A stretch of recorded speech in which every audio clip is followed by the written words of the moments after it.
Yeah. They changed their names, right? Insane. Are we ready, Jay? Oh, okay.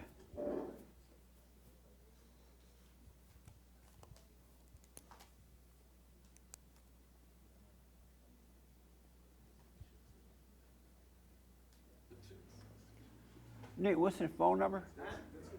Huh? What's the phone number? Okay. Thanks.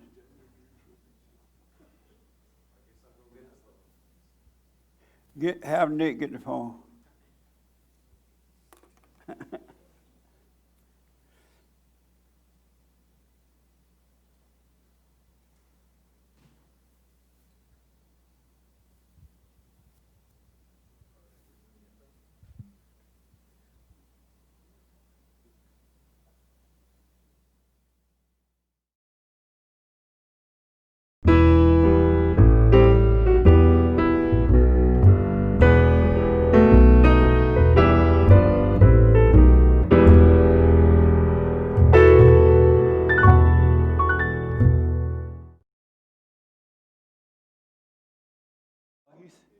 He's so nice about it too, huh? He's so kind about it. He white. Would you guys mind moving forward? Good morning. Welcome to church. I'm Jesse Peterson. You can get involved by calling 888-7753-773. We will be taking your calls and also on the chat line. And hi, everybody. Hi, y'all. I'm glad to see everybody. So as you know, this is it's not like a preachy thing. It's a fellowship. So you're supposed to come with questions and comments and not just to be taught.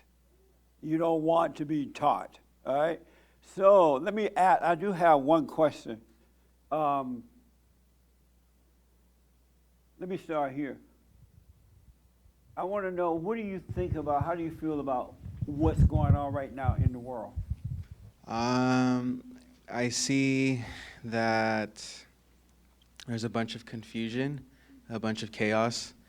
I think people are being manipulated. Yeah.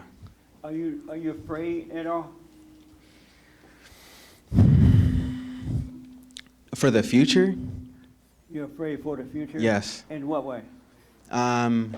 Just where things can go. Just what? Where things can go. Yeah. It can get worse, always. Okay. How about you? How do you see what's happening? I feel like the left is like trying to get their hands in everything. That's you and the baby talking. She's pregnant. Yeah, I feel like there's a lot of fear-mongering going on. They want us to be emotional and afraid. Are you afraid? I was at first because I was seeing so many things on my social media about what was going on, a lot of violence, and once I deleted my apps so that I wouldn't look on them anymore, then I was relaxed. And yeah, if I keep up with everything, I start to get emotional. And what are you afraid of? When you was afraid, what were you afraid of? Worst case scenarios. Like what, for example? Like people, like a civil war, basically, of the left thinking that anybody who doesn't agree with what they're trying to push is racist and homophobic, and that they should be like killed. That was like the worst case scenario in my mind. Do you want to move out of California? No, not unless it gets that bad. But I feel safe at home. It was just irrational stuff. I mean, fear is irrational, right? Oh, okay. Right behind you. How do you feel about what's happening? How do you see what's happening? Similar to what Kamala says, it's just a lot of divisiveness. You know, we're divided. I think. What do you mean we're divided? We who? I don't know. I guess all I can look at is in my own life, and what I see is, yesterday I had a situation where my ex came over to help paint my son's room because he offered to do that, and I said that was fine. And I was, you know, minding my own business, just painting, and he found out that I had bought a gun, and he started. You're a bodyguard? I bought a gun. Oh, you bought a gun? I bought a shotgun. I thought you said, yeah, bodyguard. I'm about to say. I bought a shotgun, and so my son had told his dad that, and so he started asking me about it, like, oh, you got a gun, and I said, you know, I'm gonna keep it private. This is my personal business. Well, you just told the world. I did, yeah. Talk about privacy, huh?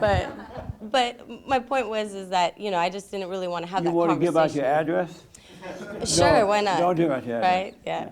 So, well, you know, he just wanted to inquire about, like, more detail about it. And, you know, I was fine with him knowing that I had one, but I didn't really want to just have a conversation about it and keep it going. So I was like, you know, it's none of your business, you know. And then we keep painting, and then he starts criticizing Pence. And then, oh, you know, Pence is taking away our freedom. He says, I don't see why they equate taking away freedom of speech when we use by using a mask. But I just want to know how you see things, Oh. and how is it impacting you personally with all this stuff going on in the world right now? I just see At that least in this country. there's a lot of, you know, there's a lot of misinformation, and I think people are taking sides, and I think that there's a lot of anger and hatred going around. And Are you afraid? well, I bought a gun because I want to protect myself. You want to say that one more time? She bought a I gun. bought a gun because I want to protect myself. But I guess, you know, just I do feel like She you have doesn't to want a protect boyfriend to know, but you want the rest of the world to know. Yes. Yeah, absolutely, everybody. So, but I think you need to protect yourself. You know. And so are you afraid? No, not really. No. I mean, I don't have any fear. You don't? I don't think So so. why did you buy a gun if you have no fear? Well, to protect myself in case something happens. I want to be like in a position where Oh, okay. I'm not vulnerable. You know, where they can just come into my house or something happens. I feel like I'll be able to, you know, to defend my home. Oh, okay. Amazing. Sammy, how you feel about everything? Take the mic for me. Morning, Jesse. Hey, buddy. I feel like it's amazing because I'm able to see, like, the children of the lie, how they're really, like, sticking just to not wanting to see the truth. What's the problem? We need to adjust your mic. Well, y'all should say something. Don't just stand there and look at me. They just stand there looking at me. I have my hand up because I don't want to interrupt that. Oh, okay. Come in and do it real fast. This is Bill. Can somebody get Bill? Where's Bill?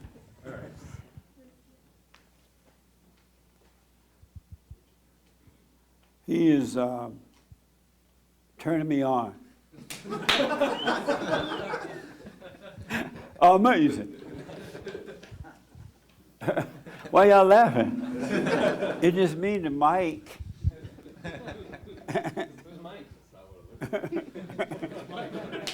Amazing. Is that better? Yeah, should be better. Oh, okay. Go ahead. All right.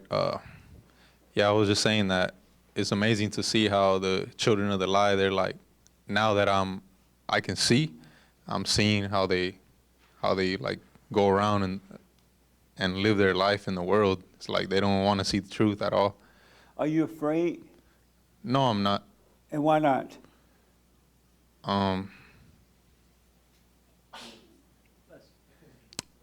Bless you. I'm not afraid because I don't have nothing to fear. Oh, Lord. Oh, Lord. One of those. Let me ask, are you uncomfortable around black people now? No. You don't feel uncomfortable around black people? Nah, I'm actually going to a party today. With the blacks? With the blacks. Are you one of them? No, I'm kidding. Nah, I noticed that when I'm at the gym and other places, white people are uncomfortable around black people now. They don't know quite what to do or what to say or. well, I could see why, because And you why? you got black people just attacking, beating them up, forcing them to kneel, or not. I haven't seen a black person do that, but just like they're loving it. Like the black people, not all, but most that agree with the lie, they're loving it, and I could see why white people are scared, because Do you think there will be a race war? I think so. I could see that happening, because even like I'm Mexican and Mexican and Mexican? Hispanic, yeah, I'll be sweating like a Mexican sometimes. But but I see even Latinos, Hispanics, however you want to call them, they're supporting that, supporting like white people being attacked and just disrespected in their own country. Amazing. Sure, how do you see everything? What's happening now in the world? I think it's crazy because it's just, I mean, I think it's crazy. I think people are just watching TV, getting hyped, and I think if you watch the media, then you just go crazy. Are you afraid? A little. I would Of what? say, yeah. Like when you were asking him, do you think it'll be a race war? Yeah. And if it is, black people will get slaughtered. Okay, we're not, we pretend like we're all that, but they'll crush them. Yeah. They'll crush them. You know, like when they're up there talking, well, I mean, if I don't get what I want, I'm gonna burn it down. I just think, oh, brother, oh no, your face is on camera. They are going to put you underneath the jail. Because they're not gonna put up with that. And Are you we're only afraid of the blacks? 13%. In a way, yes, because I don't think like them. You afraid of the blacks? Can't you say I'm one of y'all? I'm not one of them, no. Oh, you're not? Ooh. No, when they split the country, Yeah. I'm gonna be like, can I be the little pepper flake in the soup? The little black flake in the soup? Because That's I don't want to amazing. stay. I don't want to stay on that side. I want to stay with my people. Your people? Yeah, my Who are people. your people? My people are the ones that want to go to work, build, have families, do the right thing, try to do the right thing. Those are my people. Do Not you trying to think there get. will be a race war if this continues? I think so. They're going to have to do something because you can't have people taking over blocks of. That's just ridiculous, don't you think? I don't know. I'm having fun. You are, because you like they stupid. But I mean, yeah, because I don't think like them. So Oh, okay. yeah. Right here and then here. How do you, yes, sir. How do you see things? Well, the answer to that question is funny. In the last week or so, I've been thinking to myself, maybe the trip to the moon was a conspiracy.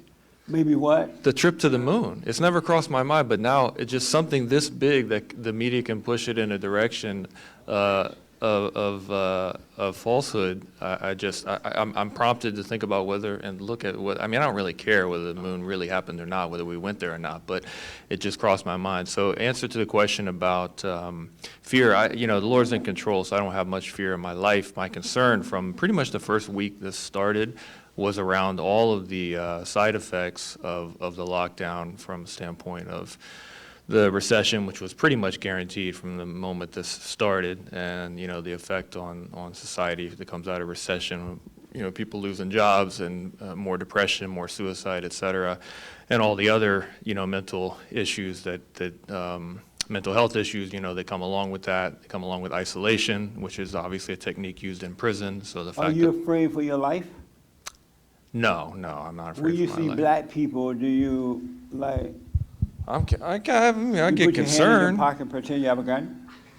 I do have guns. On that topic, by the way, just to set the record straight, the main reason for the Second Amendment and the main reason gun stores have been sold out since the time this thing started was not protection. It's to resist tyranny, right? That's the reason for the Second Amendment, and that's the reason all the guns have been purchased in such big numbers from L.A., starting in L.A. all the way across the country. So are you concerned about your life at all, being a white guy? No, I mean, some of the stuff that I've seen is concerning, but I don't have fear for my life, no. What is concerning for you? What's concerning for me? That people can be brought into a herd mentality quite easily. If the leaders and the media get in a direction, it's just natural for most of us to follow in that direction. And Are you concerned about a race war? I think that's pretty unlikely. I think And why do you think that? We did that a pretty long time ago, and I think we kind of crossed that bridge already. And I think there's other kinds of wars that are, brewing, but an actual war, I don't think it would be along racial lines. Maybe perhaps, the middle class I could see in America. Can they make you kneel? Me? No, you. Can BLM make me kneel? Yeah, No, sir. they cannot. What would stop you from kneeling? Lord Jesus Christ. If you walking down the road and you saw them coming, Yeah. they're like, get on your knees, boy. Yeah. What would stop you? My faith in the Lord Jesus Christ, and Oh, Lord. simple as that. What are you going to Simple do, as- come down and help you? Simple as that. You don't need to come down. He's already here, sir. What would you kneel? You would not kneel? Why would I kneel, sir? I'm sorry? Why would I kneel? Why would I kneel? Because you white and you're supposed to kneel to the blacks. Right. Have you heard? But no, I have heard. I'm saying I'm a faithful believer. You might not know that about me, but that's you the main wouldn't be reason I'm afraid? here. You would not be afraid? No, that'd be unbiblical to be afraid, sir, and that'd be okay. unbiblical to kneel to such an organization. I know. Yes, sir. Good. I want to ask here, and then I got to move on, and right here. Hey, Jesse. Yeah, how you feeling about everything? My take on it would be that a lot of people are getting free money for no reason right now, checks, unemployment, and all this stuff, and they're not working, so they don't have anything to do. So most people, maybe they're protesting because they have nothing else to do. They're kind of spoiled. afraid? As an individual, are you afraid? Not at all. No. Are you concerned about the future? No. Not at all? I'm doing You my have own no thing. fear? No. Amazing. I'm doing my own thing. I'm doing the So right you thing. believe in the Lord too, right? Yes. Oh, amazing. Well, there's no reason to be afraid because I'm doing my own thing. I'm doing the right thing. Do you think there will be a race war? No, I don't think so. Oh, okay. Because I think when this whole thing is gone and everyone is going back to work in normal life, they have more things to be concerned about than something that I don't know what's the concern now, but whatever it is, I don't think it's more important than their own lives and their families' They're lives. not going back to work until after November. I understand, but it's going to end at And some by point. that time, all hell gonna break them. Do you know that? People that are doing whatever they're doing right now, I think they're more selfish than everyone else, so they're more concerned about their lives than other stuff. Okay. What do you think about, how do you feel about what's going on? And I'm trying to avoid the political aspect. I just want to know you guys' feeling, because I've heard some horror stories, and I'm going to share a few with you. How do you feel about, I'm glad to see you, man. Yeah. Where you come from? I just out of Iraq. I just kind of Out of Iraq? came out and I was like, oh, Bond. I remember that. I'm glad you're here. Yeah. How do I feel about everything? Yeah. Personally. Yeah, I kind of thought things would happen in the future, but I think it's a little disappointing to see how quickly things kind of came out of the woodworks this year with the shutdown and this. Like, they really did 20 years worth of damage in like 3 months. So it's a little disappointing it happened so quickly. Are But you afraid? no. When you're around black people, are you afraid? No, I judge people by energy. Like, even like if you came walking down the street, you don't scare me, because your presentation Oh, you and that think? vest, it's not a scary vest, let's be real. Are But you judged by energy? just like how people present themselves. Like if you see like we were playing tennis the other day and there was like this heroin addict white guy who had a rap song because he was so high. He was like, I got a rap song. And he was just like spitting and stuff where it's like, I was like, oh, that's white guy. That's cool. Like I was like, that guy's crazy. So it's kind of how you present yourself. You know, if you're a nice how about guy. if you saw a couple of rowdy, angry black guys walking down the road in front of you, would you be afraid then? I wouldn't say afraid, but I would just act accordingly. You know, You put your hand in your pocket, act like you have a gun? no, just kind of keep my eyes open. I keep my eyes peeled anyway. I have for years. You know, just living in the city, I'm not oblivious. Like, so I'm not scared, but I'm alert and aware of who's coming. Are you careful at what you say when you're around majority black people? No, I don't think I act differently. So I think that's kind of what, you know, not to make it political, but sometimes liberals will act like, you know, just take on a whole nother thing. So I think situationally I act differently. Yeah. Who the person is, like if they're into sports or, you know, we talk about sports. So it's not I don't put on like a whole little thing. Just I think people appreciate that. Okay, good, man. I was at the gym yesterday and I saw a black guy there that I see at the gym, and he goes to one of the universities in town. And so he was telling me that even though they've been doing the work from home, I guess, because of the Chinese virus, that there's in one of his classes is mostly blacks and Hispanics and a few whites and mostly black women, and he's the only black guy in the class. And so they was talking about this thing that's happening right now, and the teacher asked everybody to give their opinion about how they felt about it. And they all did, and when it got to the white guy said, well, I don't know if I was making such a big deal because the media is playing us all. They, all this stuff about police brutality, and he said, I would just watch out. I wouldn't just fall for it. We've been lied to. And so once the guy said that, the black women in the class got angry, and they drew up a petition, and they had the guy thrown out of class. And they also prevented, he's working on getting a master's degree or something, and they demanded that he not even get a master's degree. And so now the guy's lost everything. The master's degree, just because he had a different opinion, and he was being nice. It wasn't like he was saying whatever that crap you're supposed to say.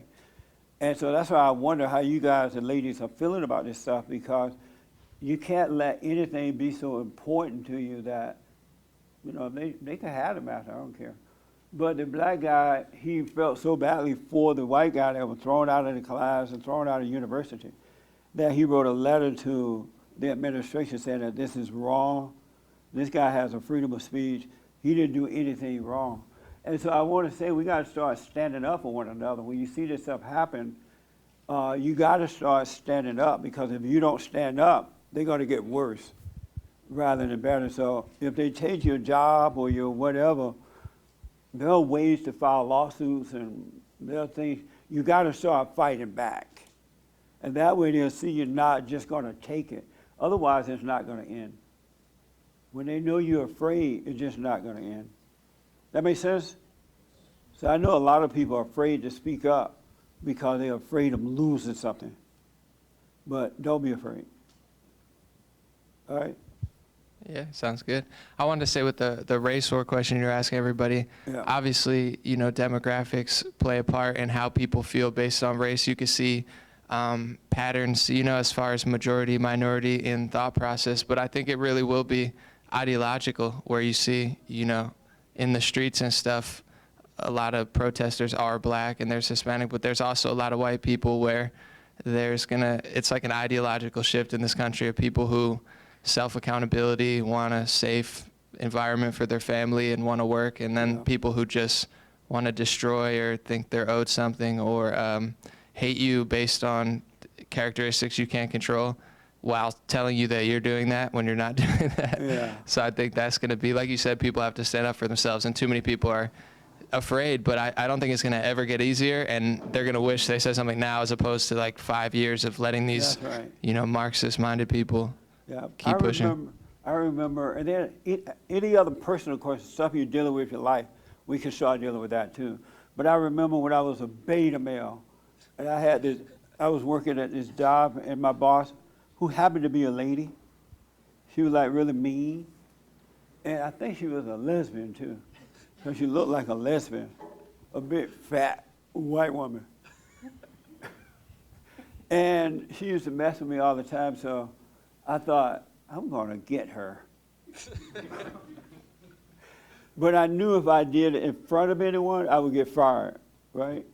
So I said, I'm going to wait until I catch her alone where there are no witnesses at all. And so I happened to catch her alone in the office one day, and I just went off. And she fired me. And I said, that's all right, I'll be back. I'll just take a vacation. So, because I knew I was coming back. And they sent me home for 2 weeks. But I fought back. Why? Because he had been treating me in the wrong way anyway. And so I fought back, and I got my job back and reimbursement for the vacation. So I had a really good time. So the whole point is, you got to be right, and you got to stand up. You got to start standing up. Because if you don't, I'm telling you, this thing is a spiritual battle that's happening right now. You see it in a big way. And if you don't stand up, evil only get worse. You just bring out the worst.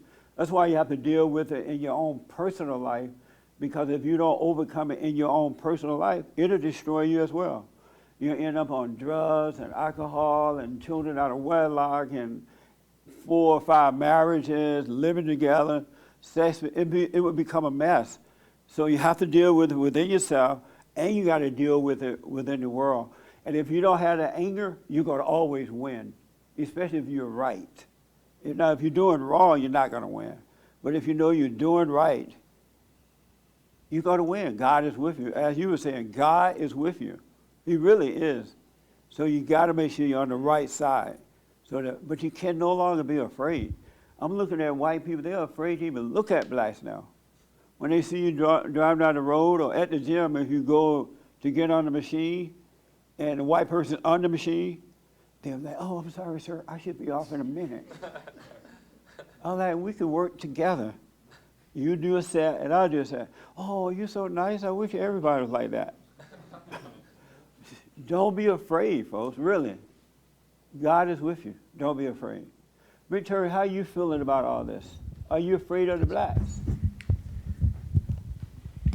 Not afraid, but very aware. Of what? The animosity that they have in just everywhere, mind, heart, soul, all of it. Yeah. Are you afraid to, when you're around about, at work or out there, are you afraid to speak up? I haven't had the opportunity. When you say speak up, like, do you mean correcting someone? If you disagree with, let's say that you don't want to be at work just speaking up just for the sake of speaking up. But let's say they said something to you, they ask you, what do you think about this? Are you able to be honest about it? That means no. No, I'm not. And why not? The job I have doesn't afford that because it's a very, it tailors more to the liberal side of thinking. So you would get fired? Not fired, but just based on the way I look, I know that there would be extra questions, like, kind of like a who do you think you are kind of thing. From the black employees or the white? Both. Both. Mm-hmm. But can't you say Black Lives Matter and get it settled?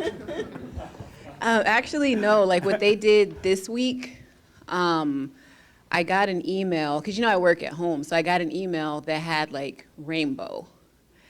And I thought, that's weird. Like, what's that about? I didn't even read it. I just deleted it. So I don't know if it's mandatory or not, but I'm like, I'm not participating in that. Yeah. But I'm not going to, write to HR or send an IM to my manager and say, hey, this is inappropriate. I'm not going to do that because there's no point in that regard because Right. it's company-wide. Yeah. So that's their system, And it's in their best interest to lean to that way of thinking because it's a multi-million-dollar company, Yeah. So. I would suggest that that you all really get serious about your own personal life, I would buy some land, I would start a business, I would kind of, because now you're seeing where these companies are coming from, and you see that they're not really supporting you. I would kind of save my money and just kind of start preparing a life for myself. I would not do anything. You know what I'm saying? Because these companies are not going to protect you, especially if you're a Christian. You're out of there, and if you're white. So I would start save my money, buy some land, open up a shop or something, so you don't be so dependent on them. All right, because this is what all this stuff is revealing. You can't really rely on them. Did you have a question? Yes. So like I agree with this mentality that we just kind of got to go about life like in our own personal way without getting like too distracted. But I'm starting to kind of realize that there are certain instances now where there's laws that are not on our side. Right. I think in California we just voted to take out the language in our state charter or constitution that says we're not going to discriminate based on race, ethnicity, gender, all that stuff. They're taking that out. So meaning that the sentiment is that we should be able to discriminate against that stuff, with the implication being against whites, and maybe even Christians. So it's just interesting to see how that's actually, and then the Supreme Court obviously just had that ruling last week where businesses can't, discriminate against sexual identity or something like that. Are you afraid personally? I'm really not afraid. I'm just, because I know what being afraid of this stuff, I was before, but now I'm just more, I can see it now. So now that I understand it, now that I can kind of define all this craziness, I'm not afraid. I'm more annoyed, to be honest. It's just annoying and frustrating, but I'm not afraid. It's just like, it just seems so immature and childish that it's like, why are we regressing? Like no one's going to benefit from this mentality. Like no one's going to benefit from the crap that they're constantly throwing at us from the media. Are you comfortable around black people now, or uncomfortable? I'm neither comfortable nor uncomfortable. Are you ever around them? Yeah, fair enough. I have black friends. I have. They still like you? Some of them don't. I've lost a couple actually. Yeah. Really, it's they just flat out. It's weird. It feels like a breakup, but not really. It's just like a different sort of breakup. Yeah. But yeah, this has been a relationship ruiner, like a friendship ruiner, and even like I have family that's like, you've been brainwashed, blah blah blah. Like they're. So, as a white guy, when you're around your black friends, and they were talking about this whole thing, are you able to be yourself about it? Yeah, I've sort of made a personal policy where I'll generally stay out of these types of conversations unless you directly ask me. Then I'll give you a direct and honest answer. Right. But especially at work, like I've adopted sort of like the neutral, like, oh, that's something. I'll throw out some, neutral response to these things. But my personal policy is if you ask me directly and straightforward, I'm going to give you a direct and straightforward response. And Amazing. So, but I'm not uncomfortable. I'm not afraid. It's just annoying, don't you think? It's just like there's other things in the world that we could be focusing, other problems in the world that we can be focused on. This like is what? like, Thank you. I mean, like, this just doesn't feel like it's a real thing that we need to be crying on about. It's like who's really being oppressed these days, like especially in America. What do you think all this is about? The The whole thing is about what in your mind? Honestly, it's all comes back to the home. It all comes back to how people were brought up. I think that's what it's really about. It really is about fathers, the father issue, and a lot of this stuff. I think you can, if you go and like if you grab any of these Antifa whatever people, I can guarantee you if you Yeah, it's about the home. That's they grew up either with a weak or absent father or something like that. I truly believe I can see that now.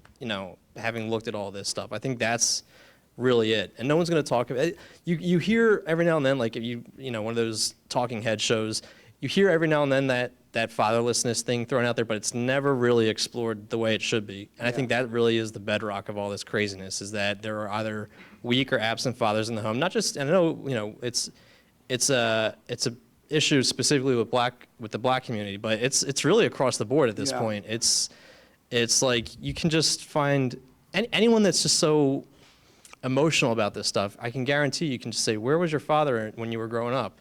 Oh, he was absent, or he was at work, or he was a dud, or he was an alcoholic, or whatever. So I feel like that's really like the bedrock of this whole thing, is just weak men in the home. 100%. Yeah. Yes, sir, miss. Yeah, I was gonna say. I know that there's like a physical stuff going on, but it seems like some of the stuff is just in motion. It's like there's nothing we can do to really stop it. Almost beyond us in a way. What do you think about that? It is, but it isn't. If you truly, truly have faith in God, and you are a man or woman who has returned to the Father, you're his son and daughter, you can stop it. You really can. Because what I notice is that, to me, this is an amazing time. I'm seeing things that I didn't realize was going on. There are people that you thought were Christians who are really not Christians because they're taking this side of this stuff. They're afraid. And so I'm seeing a lot of things that that I didn't know. It's opening up to me, and especially with the Christians, even the what's archdiocese or something of where? Yeah, he's like way over Europe somewhere though. What? Yeah, he sounds like a big guy in Europe. It seems like he's over the church. Yeah. Of what? Of Canopy. Whatever that is. I asked a Catholic today, I said, what is Canopy and where is it? And he was like, that's what it is, Canterbury? Yes. He was like, I don't know. And he said, so I read, it might not be true, because people on the line, most on the internet, some of the stuff not true. But he said that Jesus was not white. Did y'all read that? I'm like, what the? And then he put out 4 pictures. He said Jesus was from the East or something.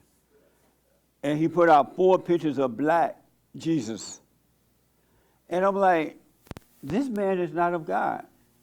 Why did he have to try to prove that now? You know what I'm saying? When did he find this out? And he's known it for a long time. Why hasn't he said it? Why hasn't he said it before now? And so I'm looking, and I noticed the comments of a lot of Catholics. That's a Catholic thing, right? Yeah. I noticed a lot of the comments, they were hating him. And one guy said, well, I hope Jesus loves you because I sure hate you. I'm not loving you anymore. But it showed all the weak from the strong. It showed those who have faith and who don't have faith. But in times like this is where your faith should be strong. It really should be. It's like when you're going through personal things in your life, it's when your faith is supposed to be strong. You're supposed to be still and tell the water to be still. Remember that story in the Bible? But most Christians are freaking out. They're jumping on board with Black Lives Matter and everything else. And you're not supposed to be afraid in these times because this is happening in the world.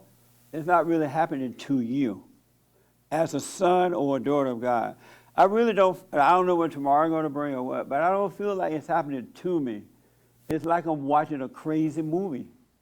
It's like I'm watching Satan children going nuts because they don't have faith, they don't have a solid foundation, and they turn on each other.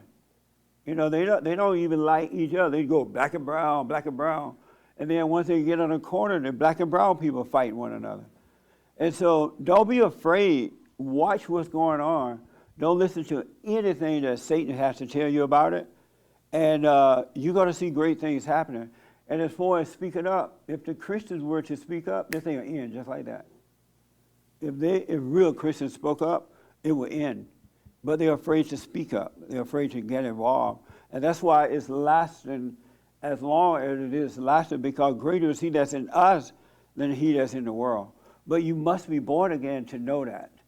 It's like even in your personal life, when things come, you're fighting with your friends or your relationships, and it looks like you're going to lose your job, you're not supposed to freak out. That's the time to be still and watch how things open up for you. But if you freak out, you're going to lose out. So that's why it's so important to get to know yourself, so that when things do happen, you'll be okay with it. That makes sense? Are you afraid, in the black jacket, are you afraid, as the young lady right here, Joe?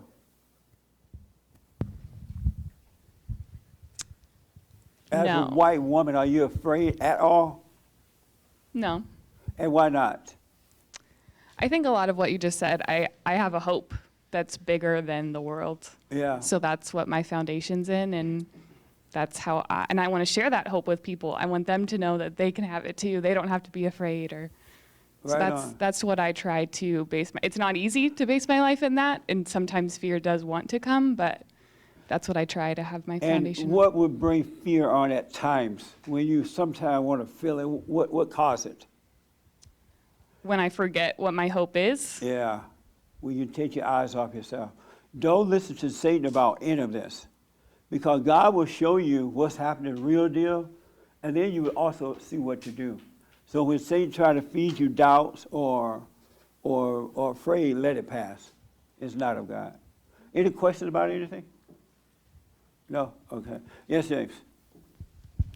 Okay, I have a bunch of calls, and I have somebody who, in Periscope, who says, "I'm afraid I'm turning more racist with all this stuff. It's a Oh, personal good. battle." Whatever it takes. No, just don't hate. These kinds of moments want you to hate so you can become one of them, but don't hate. You can see that is wrong, the injustice in it, but don't hate what you see. And you'll see that God is with you. Resist the hate. Let's go to Raymond in Chicago, Illinois. He wants to ask what a man of God is. What is a man of God? Raymond. Raymond, welcome to church. Hello, how you doing, Jesse? All is well, sir. Jesse, I have a question. What is your ideal of a man of God? This young man want to tell you first. I see it all over you. It's a white shirt. What is a man of God? What is a man of God? Wow. Well, first of all, you have to believe in Jesus. You have to repent for your sins. Right? That's where it starts. And then beyond that, you get up every day and try to live like him. You follow his word. You do not fear. And just do everything out of love. That's not the answer you're looking for, but that's my answer. Oh, you're saying that's not the answer he's looking for? I don't know. I don't know. I have a feeling the caller has something else in mind, but that's the sort of I'm foundation. looking for an answer from Jesse because I'm trying to figure out what is his idea of a man of God. Oh. I'm not saying it. Amazing. Thanks. A man of God is a male who's overcoming being a male into manhood, and he operates from perfect love. And that's what you think you're doing right now 100%. by turning the races against each other? What do you mean? Well, Jesse, every day This is on church, your though. This is not a show and debate, but- on your services, you seem to try to set the races against each other. You Like take how? a joy in that. Like how, for example? What you're doing right now, keep talking about this issue with black and white. There's no issue with black and white. There's no Everybody issue with just black want and to be treated the same. Where you in calling life, from? You know? No one wants to be discriminated against. Oh, you're calling from Iraq. No. Chicago is Iraq. Jesse, you know what I'm No, talking about. but I don't quite know. What am I saying that would divide the races? You keep telling white people that black people hate them and stuff like that. No, And we that's not don't. true? We love white people. Oh, yeah, right. All right. Well, I appreciate it. I see you don't want to hear that, see. No, I don't want to argue with you. I'm at church. I ain't got time. No, I'm not. Call the show tomorrow. Call the show. You sure tomorrow? Oh, call the show tomorrow. We'll argue. We have time to argue. Who see this as a race thing rather than a spiritual issue? Because that's what it is. It's a spiritual issue. And as this young man was saying, it's working through blacks and white. Anyone that is not raised by perfect parents, you're going to end up on the street burning down the city unless you repent and overcome it. It really is about not having fathers in their homes. But it looks like it's about something else, and it's not. And you can easily deceive people who don't love their fathers. Yes, sir? Oh, okay. Let me take one more call and then here.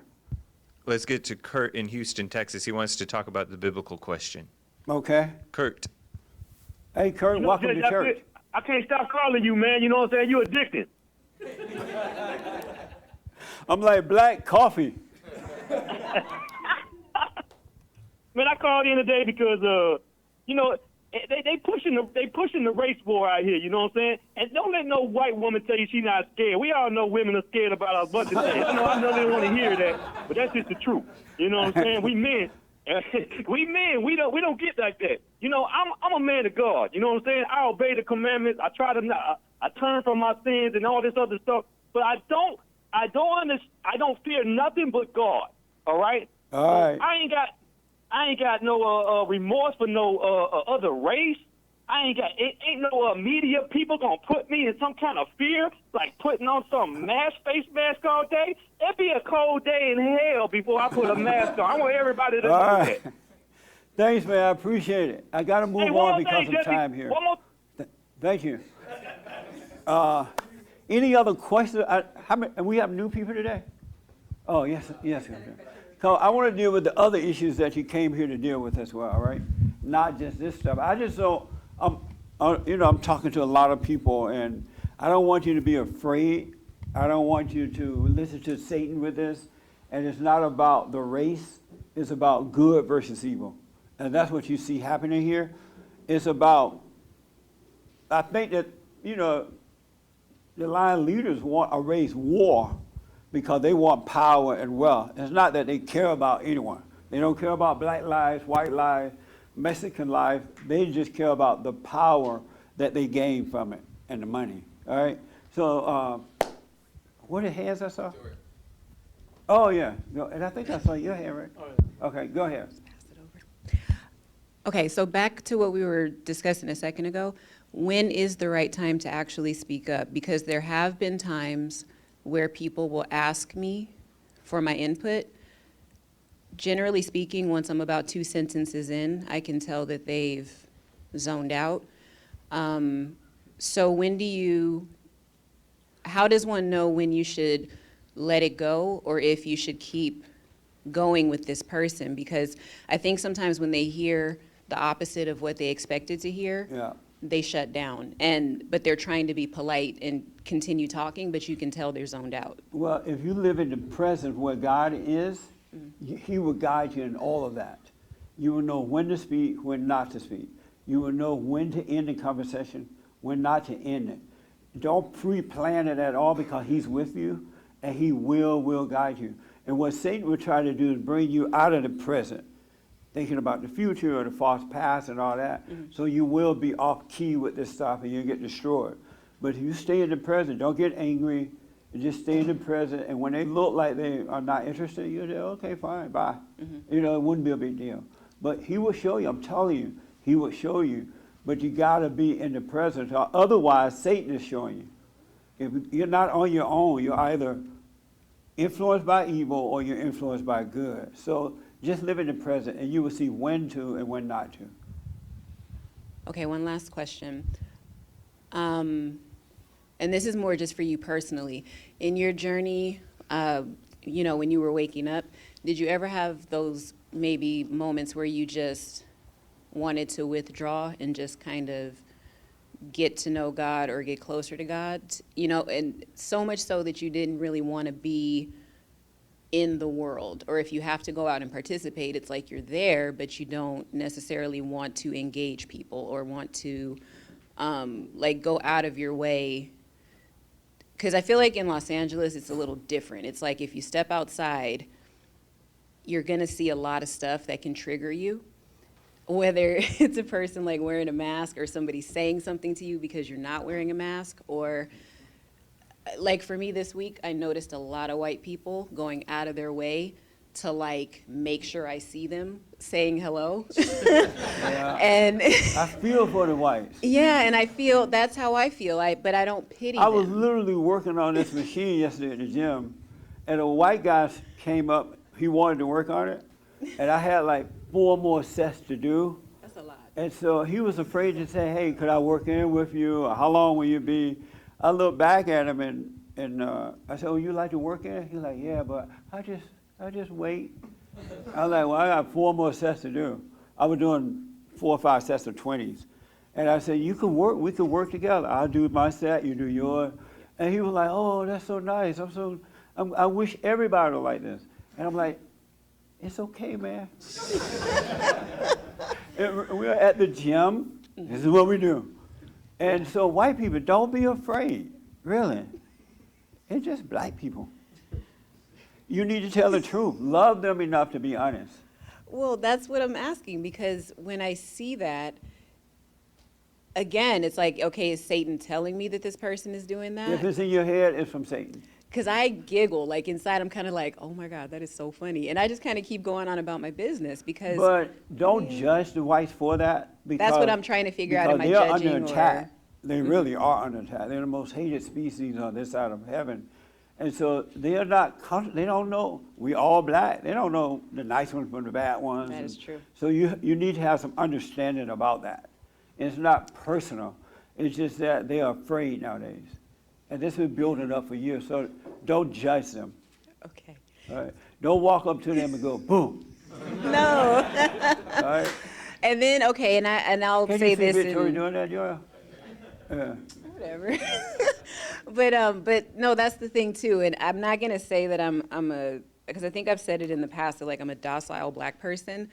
I'm not really docile if I'm being honest about. I can think of many words. Right. Docile. It's like, yeah, it's like I just Docile say that. is not one. Yeah, I say that to just kind of make myself feel better. But I know I'm not docile. So my like I said, my question is, when someone does that, is it one of those moments where you just like I said, stressing themselves out to say hello and be nice and polite and things like that? Again, if you live in Do the I present. correct that person? Live in the present so you can see. Okay. Because one thing may apply for this moment might not apply to the next moment. Mm-hmm. That's why God said, pray without ceasing, right? To always be aware, out of your thoughts, aware in the presence, so you can see. He'll show you what to do. Don't you worry about it. He will show you. As long as you're not in your head, in darkness. And then the other question. You can't plan the moment. You can't plan tomorrow. You have to live tomorrow. Have to live it. And just go through it. And one of the girls actually said something. It was very simple, but it made a lot of sense. I won't say her name, but she said that she wakes up or she was thinking about, okay, maybe I should just wake up and let God, have myself just do whatever God puts in front of me in that moment, instead of waking up and thinking about, I got to do this, and that. Right, absolutely. So when she said it, it hit me. After a while, that'll become natural too. You'll find yourself living a life of, as a son or daughter of God. You don't worry about anything. You're not all in your head. You can take one thing at a time, and you're not in a rush, and you don't have fear because you know the Father is with you. It's like you grow with Him, and just like you would in the physical. So it'll become natural. Don't worry about it. And I shouldn't, because I've been forcing myself to judge myself because I've kind of not felt the urge to get involved in so many things right now. What do you mean judge yourself about what? About, like I was saying to you about withdrawing, it's not really withdrawing, it's just choosing not to engage in certain... But how do you judge yourself though? Because once I catch myself doing it, or I wake up, or I think, oh, I haven't talked to this person, or I haven't contributed to this or that, then I start to judge myself. But that's Satan judging you. It sounds like okay, you. that's what like I you. wanted to... Every thought is a lie, folks. There's no such thing as a true thought. And Satan will get involved with anything, no matter what it is. you can say, well, you know what, I want some sweet potato pie. And he'll say, no, you want ice cream. I'm like, but I didn't want ice cream. But he'll get involved because he's trying to draw you back into darkness. He's trying to make you believe him. And once you believe him, you can no longer believe God. You would doubt the Father. So in all things, just be. Let it be. All right? Okay. Oh. Yes, yes, sir. Yeah, I put my hand up when you mentioned Jesus' color, because yesterday I got sent a message from the Bond group, and there's a historical reference. I think it was Caesar, somebody who was there at the time and describes Jesus, and he said he was blonde and all that stuff. He was blind? Yeah. So, yeah, because there's been this discussion about the blonde Jesus. I heard white people saying, well, I've never seen a blonde Jesus. They keep complaining about blonde Jesus. Where's the blonde Jesus? Because you never see him. I got a couple of pictures at my house I can show you. Right. No, there are, yeah. Of a blonde, no, I'm kidding. What color, does it matter what color he is to you? No.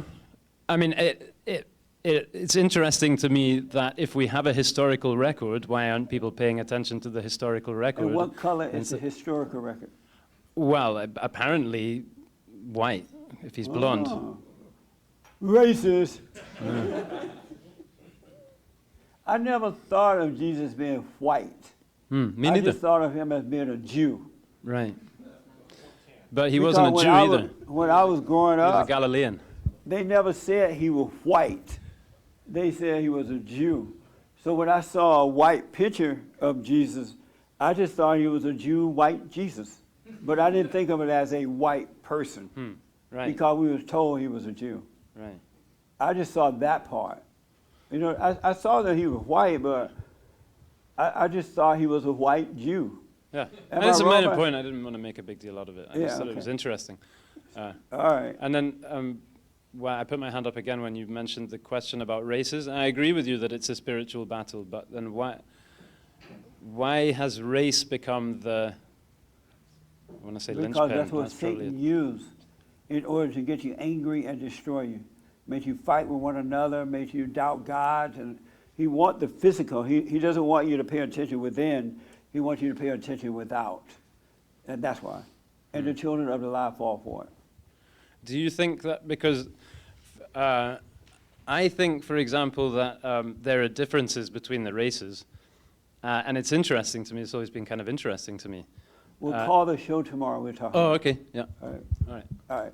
I want to deal with the other issues, Yes, real sir. issues as well. Yes, sir. And then here. All right, the black shirt. And then there. Right here.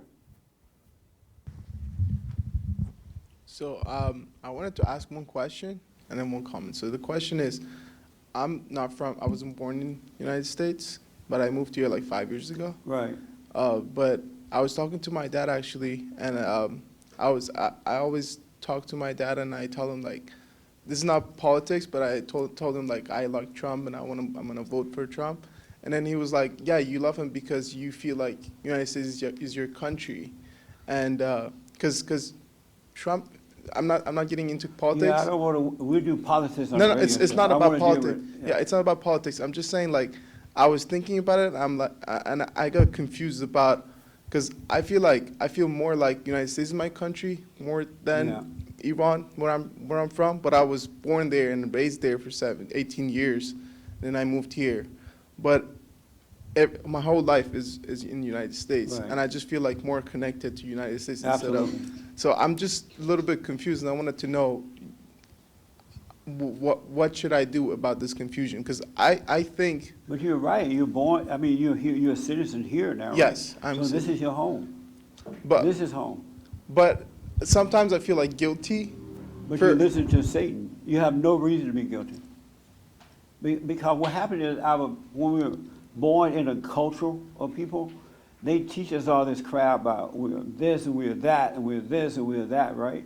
And so when you grow up and you start to overcome that, they don't want to see you leave the plantation.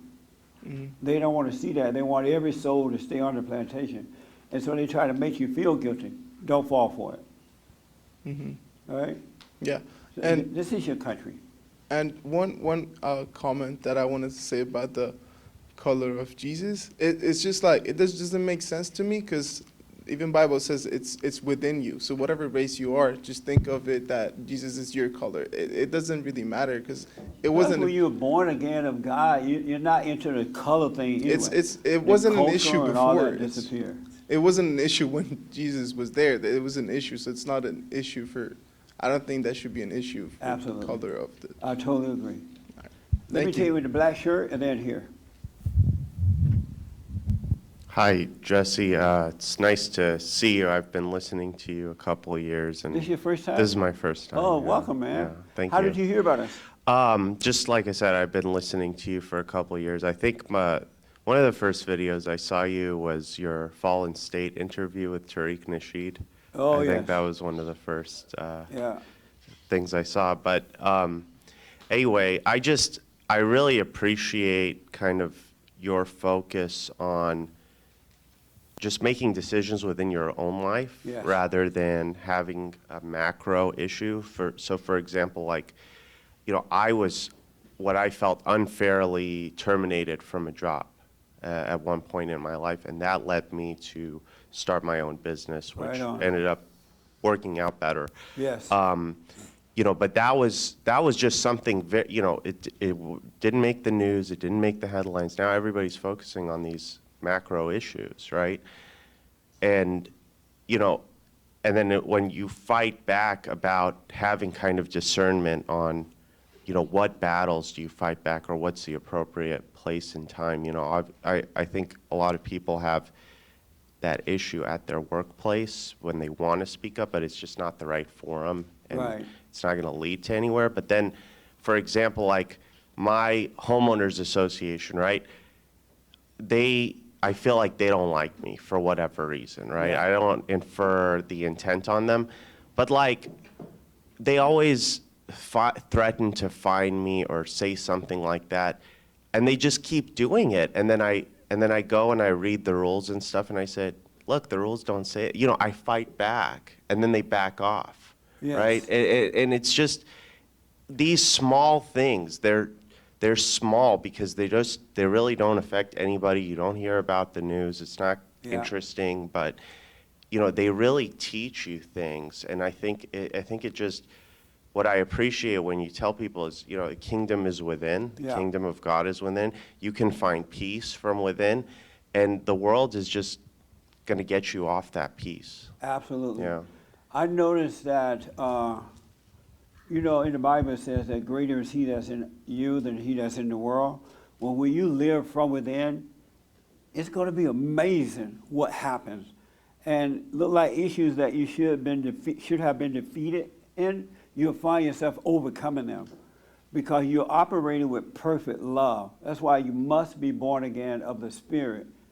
You're operating with perfect love.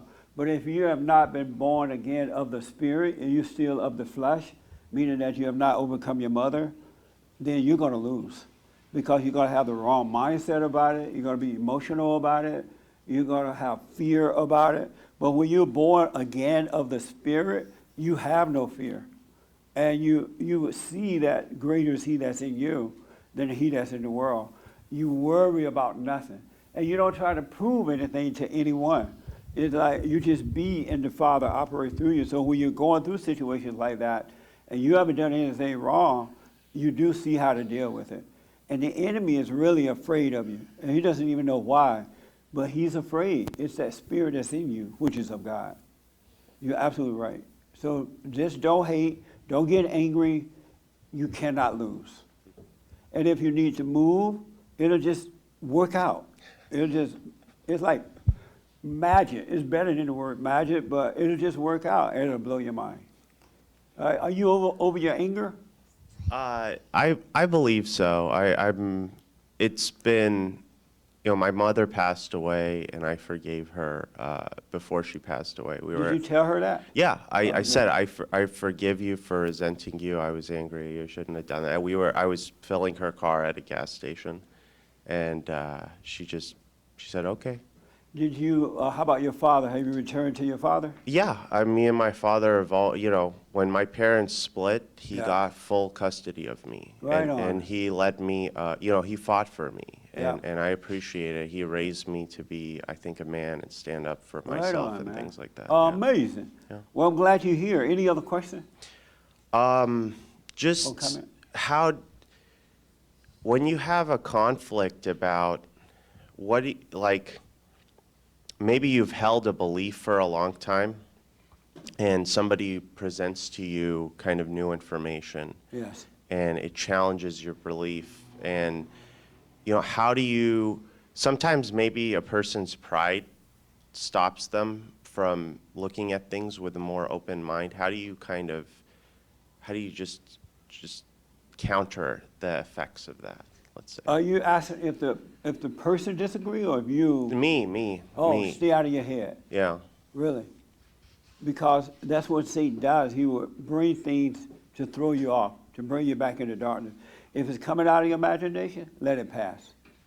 When you're challenged, if Satan is speaking to you during that time, let it pass. That's why God said, my children shall know me by my voice, right?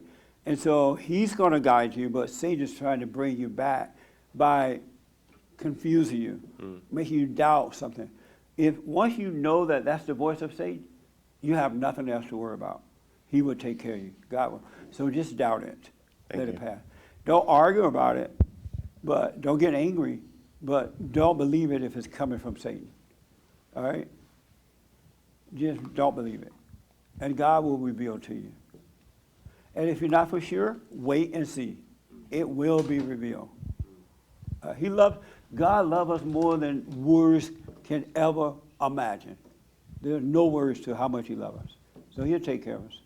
But you must be born again of the Spirit. All right? Yes, sir. So hey there, Jesse. Hey, buddy. So just kind of what I find amazing about this, I'm super new to everything, but like I just started speaking up recently, and it seems like I've lost about 90% of the people. Yeah. It's pretty amazing, like kind of exciting when it happens. Like it's kind of hard to explain. Those are happy days when you lose family members and friends, and because they were never friends anyway. It was fake friends, phony friends. And then God will replace that with real friends and real family members. So if you lose them, fine. Yeah, it's all And good. you're going to feel sad a little bit, and then you're going to realize, wow, I'm glad that one is gone. Yeah, that's what's happening recently. But I think like 2 weeks ago you talked about how like white people were afraid of losing their stuff. Yeah. And I went home and I'm just like, oh, he's so right. Like, because I have a house, I have a job. I had actually a lot of business deals too. Yeah. And since kind of speaking up, lost about half those business deals to kind of willingly, because the business partners they had anger, you know, Yeah. and I'm just like, oof, shouldn't be working with them. And I realized like I was more afraid of losing the money than I was of losing kind of like my soul, like my ability to speak truth. Absolutely. So That's one thing in the Bible that says you should love God. The greatest commandment, to love God with all your heart, soul, and might, along with nothing else. And then love your neighbor as yourself. But you can't love anybody or anything more than you love what's right. Otherwise, it will control you. People will control you with that, because that's your God, and you don't know what's going to happen if you should lose it. Yeah, because like I forgave my parents about like 6 months ago. It was pretty amazing when it happened, really easy. Yeah. But like last week we started talking about, they brought up, you know, privilege and racism. I'm just like, I don't believe in that stuff. And then they assumed that I was racist and privileged. I'm just like, well, you guys raised me. What's wrong with you? That's You know, right. it's like That's where do you right. racist make racist? Like if it's real.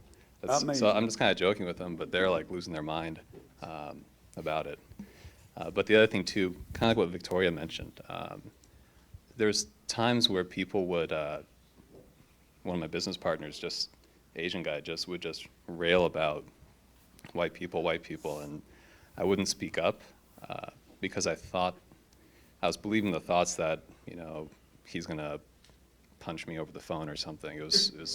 It's amazing what your thoughts will make you believe. Yeah. Yeah. It's amazing what the thoughts will make you believe. But what I kind of realized was I wasn't speaking up because I judged him that I thought he wasn't savable.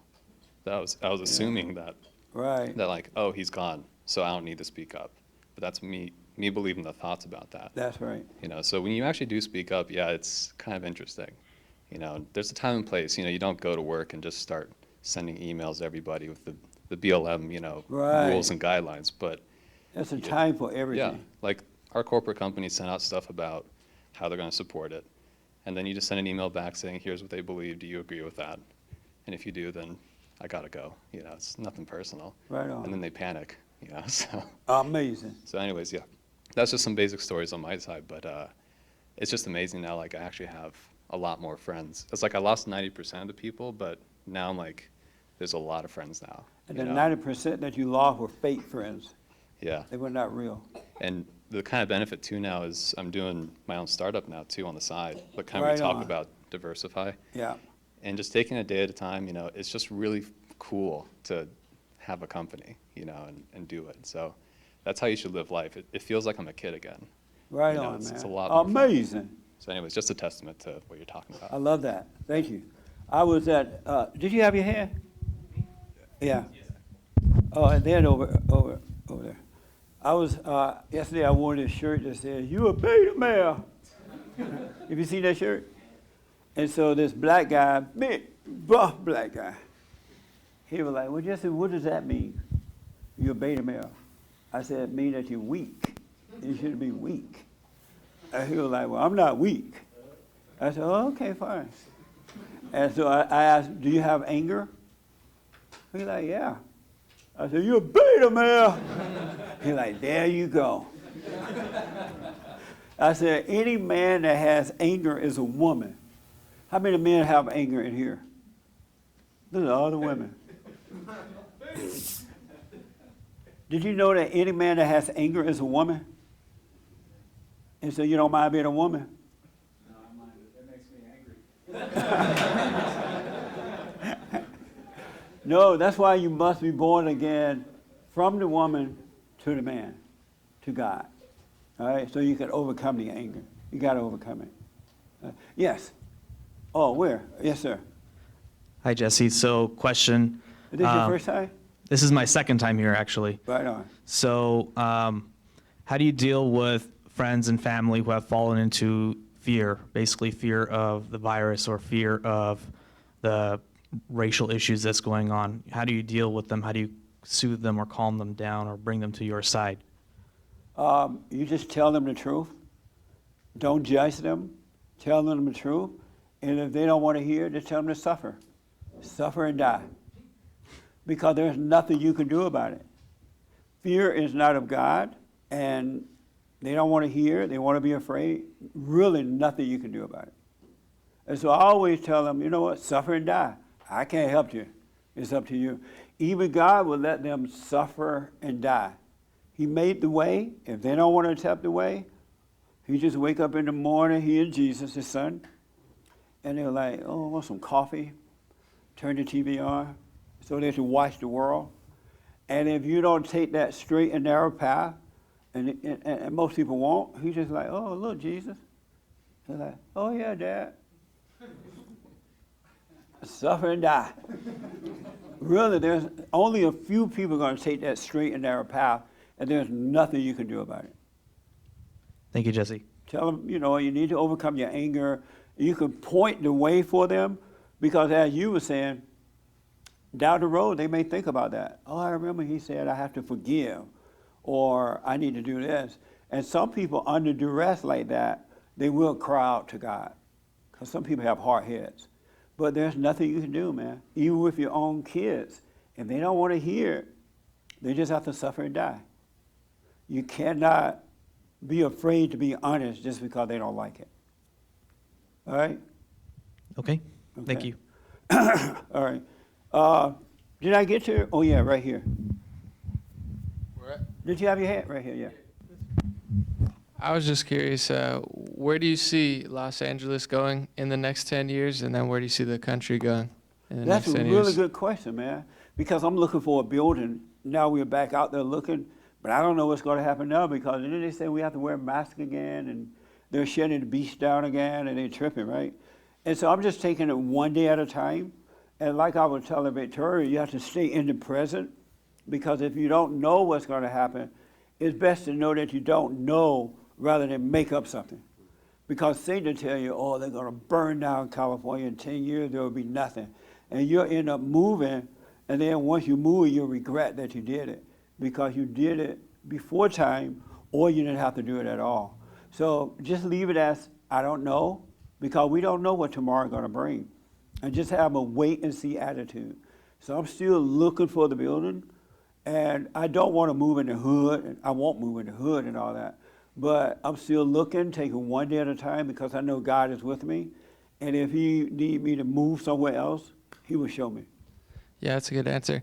I thought California was going to be the first one to go with the medical stuff even last year, and then they got the whole country, so it made me feel better. I was like, oh, okay, well, they got everyone, you know? Yeah, that's right. I think but just always have a wait and see attitude. If you don't know what to do, continue to do what you're doing, and it'll be shown to you. It really will.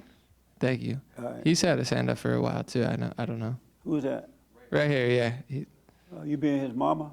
No, I'm saying before, but I'm saying like an hour. He was one of the first ones. But mama, he can speak up. No, just Believe me, Raymond can speak up. Yeah, you had your hand, Raymond? Yes, I did. Yeah. But anyway, just remember, don't let Satan tell you anything about what's going to happen, because he's setting you up, and he'll have you to move, and then get you in another bad situation, and you'll hate that situation to the point that you want to hurt yourself. Always have a wait and see attitude. All right? Okay. Yes, Raymond. And then here. And then James. And then I have my biblical question, and we got to wind down. Yes. In regards to the other Raymond who you contacted, the one who wanted to know what is a real person of God, my best answer is somebody who goes through life and sees life with eyes unclouded by anger or hate. Yeah. Because that's the only way we can go through life. Well, when you don't have anger, you have perfect love, and that love guides you, for sure. Right here, and then James. Hey, Jesse, morning. How you doing, buddy? Good, Yeah. how you doing? Amazing. I want to say thank you, because I've been working with somebody, and they have a little cousin, pretty young, and she's going to forgive her mom today. And Right so on. they kind of let me know in advance, and she had to write it out because she got to get her little courage back. Yeah. But I just thought of you and just want to say thank you. You're welcome. That's good. I'm glad you guys spread the word around. We got to get the truth out into the earth. And the hardest person to face on earth is mama. You can face Hitler easier than mama. Have you noticed that? I had one guy tell me, I didn't know it was that hard to face mama, but it's hard to face mama. And then people tell us, well, yeah, I forgave her in my heart. That's a cowardly way out. You're not going there. Once you forgive, then you're going to love your parents the way God intended for us to love them. Not with that emotional love, but with perfect love. But unless you go and forgive, you cannot enter into the kingdom of heaven. You can read the Bible until the cows come home. You can make all the money in the world. You can live in the hills. You can have as many degrees, however.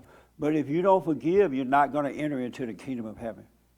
Before you enter into the kingdom, you must forgive, because that unforgiving nature, anyone who has anger, Satan is your daddy. He's your daddy. And he'll try to tell you, oh, Jesse, just lying. I'm not your daddy. And you'll be like, oh, yeah, that's right. But Satan is your daddy. Because in God, there is no anger. There is no hate. It's perfect love. And in perfect love, it's a light unto your feet. It's everything. All right? So let the anger go. And don't fool yourself. Anger is not from God. And when you hear people say, well, Jesus had anger, right? It's okay, fine, we'll keep it. All right? Because Satan is tricking them, telling them, well, Jesus had it, so you should have it too, even though their lives are screwed up. You want to just be. And once you're born again of the Spirit, you will become a living being. And just as He takes care of the flowers and the trees and the birds and the bees, and He'll take care of you. He really will. And I didn't know that until I was born again of Him. Because I had gone down to the front of the church, confessed Jesus as Lord and Savior. Nothing changed. I still had the fear, the doubt, the worry. I was still trying to make things work. I had an opinion about things. But once you're born again of God, that will disappear. He'll take it away from you. All right? Yes, James. We have lots of super chats that I'll pass on to Joel to read tomorrow on the radio All right. show. Thank you, folks. Thank you. Let's get to Jason in Buffalo, New York. He says your biblical question is not biblical. So right now, my biblical question for this week is July is White History Month. See, everybody's scared of that word. White History Month. And so my question is, will you celebrate? Right? Right, Nick? Yeah, will you celebrate? Yes, what's his name? Jason in Buffalo. Go ahead, welcome. Yeah, is your biblical Oh, question this is Jason. biblical? Yes, sir. How is it biblical? So what now? How is it biblical? How is that question biblical? How is that like? Oh, that's a good question. Jason always has good questions, but they should trick me. He's not like a seeking person. I'm not like a who? You're not a seeker. I'm not a speaker. Jason, let me ask. Do you believe that white people are human beings? I'm not a human being. What you say? Can you hear me? Do you believe that white people are human beings? White people, everybody is human beings. How about whites? People just have different philosophies. How about whites? White people, yes, they are human beings. And so I noticed that in America, white people hate it, right? And we're celebrating everything. Hold on. How do you figure white people are hated? Well, let me finish this first. And we'll Okay, celebrate go ahead. We'll call the show tomorrow. I can't be arguing with you, man. It's church. But here's why I asked that question. Because white people are human beings. And we celebrate everything but white people, right? And not no one. Most people are not treating white people as though they love white people. We're supposed to love all, even our enemies. And so the reason I asked that question, will you celebrate White History Month? Because every time I mention White History Month, there's a reaction to it. You know, when I wear the T-shirt, people are like, what do you mean? White history? It's like they are afraid to even say it, not to mention to celebrate it. And we got to love white people like we love everybody else. Because if you don't love whites, you love no one. If you don't love your enemy, you love no one. So that's why we're having White History Month. We have black history, mama history, homosexual history, Allah Akbar history, potato history, Mexican history. I stayed up all night to get a Mexican history. Every history but white people. They don't deserve love. Am I wrong about this? And so even white people are afraid to celebrate White History Month. Their own month. So God sent a black Jesus to help the whites. And so that's why I'm asking that. We should celebrate White History Month. All right? Will you well, I know you will. Right? Let me ask the young lady first, sitting next to the guy in the brown shirt. Will you celebrate White History Month? Yeah. Are you afraid too? Yeah, I am afraid. See? That's crazy to me. You really have allowed the enemy to get in and to tell you that you can't like a certain race of people. But yet the people who complain and saying you don't like them, it's mind-blowing to me. And what are you afraid of? Just people hating me because I'm white. Why do you care? I shouldn't, but I do. And why do you care? Yeah, bring your mic up, Tom. I just want everyone to like me. Why? Why? I don't know. Why do you want everyone to like you? I think we all should love each other. Right. But why do you care if they like you or not? Well, probably because I'm insecure, I guess. Yeah, absolutely. Did you know that your closest friends don't like you? Really? You should hear what they say about you when you're not around. Right. You know what I mean? Yeah, Do you have a man? I have him, Oh, that's your man? my husband. Oh, see? And those women who don't have a husband, they hate you. They're like, she won't go drinking with us because she got a husband. She thinks she's better. Really, you'll be surprised once you wake up, you'll be surprised at the people that don't like you, but they're pretending that they do. So you have to overcome being that insecure so that you can only love God with all your heart, soul, and might, and you will treat everyone the same, and if they don't like you, it's fine. Have you gone and forgiven your mother? Is this your first time here? Yeah, it's my first. Oh, it is? Oh, we're going to have some fun. Oh, no. So, how did you hear about us? My husband's been listening to you for a while. Right on. Did he tell you in order to overcome that, you need to forgive your mother? Yeah. He told you. And why have you done it? It hasn't been on my heart heavy to do it yet, I guess. What do you mean by on your heart heavy? I haven't felt the need to go forgive her. Oh, okay. Do you, speak into the mic for me? Mhm. Do you want to be free of caring about what other people think about you, whether they like you or not? You want to be over that? I do. And do you want to overcome your anger? Mm-hmm. And do you want to overcome harassing your husband? How'd you know that? You want to stop that, right? I do. And do you have kids? No, not Oh, yet. good. You got to forgive because the only reason you're still in that hole like that is you have anger. And anger separates you from God. Satan is your father, and he's deceiving you. You're living in his nature, and you got that from your mother. And so you need to forgive her so you can overcome her and become yourself again the way you were when you were a little girl, when you had no fear and you were not concerned about if someone liked you or not. God will bring you back to that, but you got to overcome your mother. Right now, you're your mother. Mm-hmm. Did you know that? Does she live here? In the No, Pennsylvania. Oh, okay. But you got to, I recommend you FaceTime her so you could overcome her, and then God will draw you back in, and it'll be amazing. Okay.